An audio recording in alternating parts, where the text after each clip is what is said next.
When it comes to cordless tools, I'm on the DeWalt battery system, but for almost everything else, one of my first stops to check is good old Harbor Freight. And this week, I visited the Holy Land to pick up one of these. It is a 10 by 17 portable garage. It's a tent to provide temporary storage and protection for my skid steer. I made a big investment in that machine, and I'm tired of seeing it sit out here in the sun for the past 3 months, so I wanted some kind of shelter. I thought about doing the shipping container route, but after looking into those, they're really darn expensive. It's gonna be like $4,000 or $5,000 to get the 40-foot, 9-foot high shipping container that I wanted, and they're really tough to move around afterwards. So after a little bit of searching, I came upon this Harbor Freight tent. It was $240 after tax, I think, and the reviews look pretty decent. So I'm gonna get it set up today and see what I think.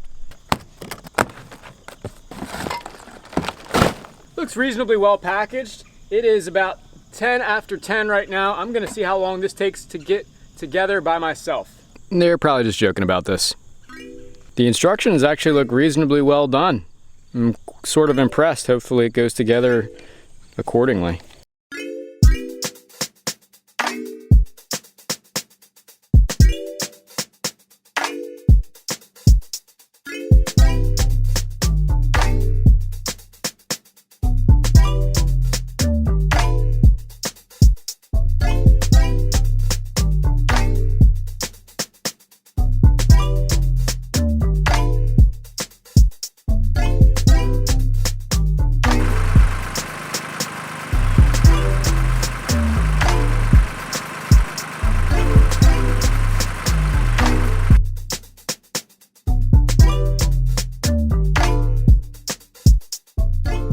Okay, I screwed up. I did not realize that these black straps had to be anchored. It doesn't tell you that in the instructions before you put this door up. So they all just pulled out of the hem here as soon as it let go. So I'm trying to thread a ratchet strap back through here to get this black strap pulled back through the hem.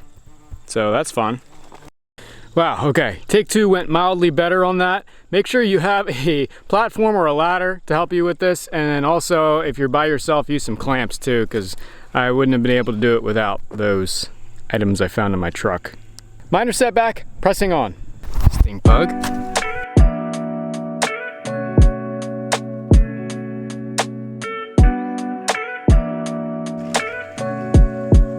Stink bug.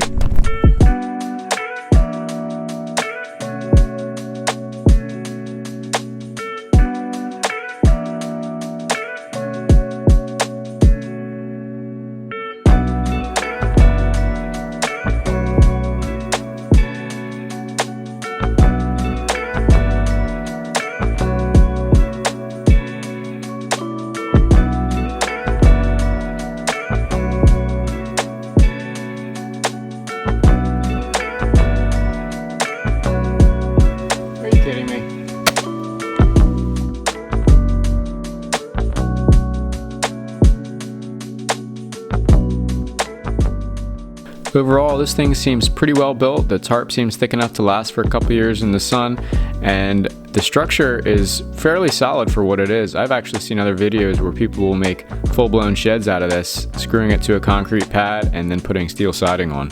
So for not even 250 bucks, I can't complain.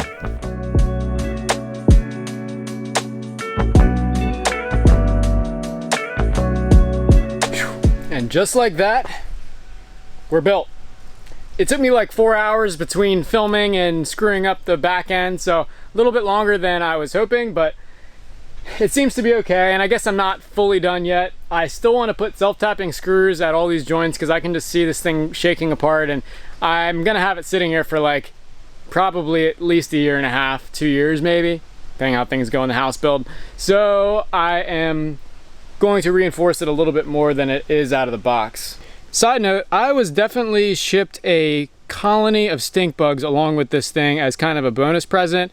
I'm not sure if they came straight from China or what, but I can completely see now how invasive species come through shipping channels. So be careful when you're shipping things with bugs in them. Couple things I'm gonna do right off the bat is I'm gonna find a piece of pipe to go inside this hem here. This thing's a pain in the butt to roll up if you're just kind of gathering up all the material, so I think a pipe would help that roll up much easier. And I brought some pallets along. I'm gonna put some flooring in here. I don't have all the pallets I need, probably about 12 is what you need total, and that will just help keep the machine up off the ground and just sort of keep things dry if water makes its way in here. Oh, and I still have not anchored this thing.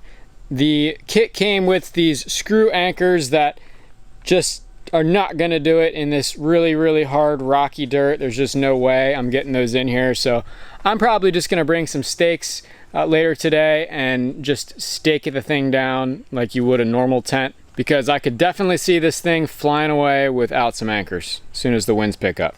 This is something the instructions really aren't detailing at all, is how to connect this front tarp here over, and you can't because this door is in the way. But you can't go behind it because it's just too low down there. It's just really awkward. So I will have to do some figuring out on that. Here's what I did to fix that strap problem. I basically just made a little slit right there where the strap comes down so that the strap could come through and tie this thing off to the inside. Not really sure why they didn't figure that one out. All right, now here's the real moment of truth. Will this thing fit inside?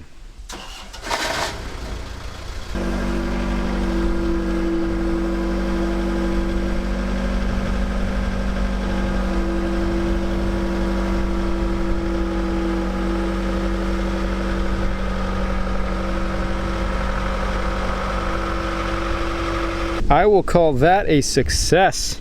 Little bit tight coming through the top door, but I think with the pipe in there, it will be a lot better. This is gonna be so nice. Well, a few more loose ends to tie up, but that will do it for the video. I really appreciate you following along, and hopefully you got something out of this. Make sure to check us out on the socials and the website. We would love if you followed our journey. Until then, see you next time.